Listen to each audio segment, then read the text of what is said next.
படைப்புக்கு நாம் போதிக்கின்ற பொழுது இறைவனுடைய வார்த்தை இந்த உலகமெல்லாம் பிரசிக்கப்படுகிறது.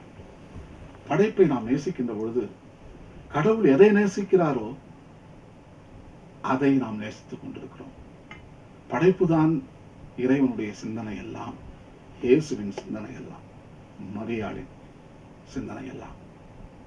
நாமும் படைப்பை மையமாக கொண்ட ஆன்மீகத்தில் நாமும் சென்று இந்த படைப்பை மகிழ்விக்க வேண்டும் என்று நான் உங்கள் அனைவரையும் அன்போடு கேட்டுக்கொள்கின்றேன். நன்றி, வணக்கம்.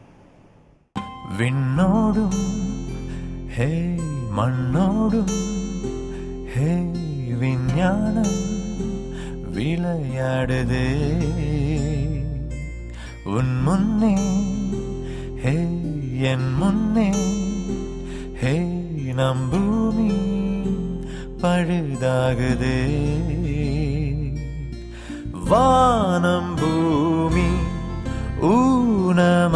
ஊனமானால் நானும் நீயும் இல்லை. மலையதையுமே நாடாக்கினோம்,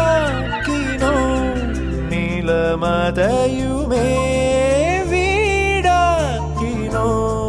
வானமதையும் ஏடாக்கினோம், கடலதையுமே சூடாக்கினோம்.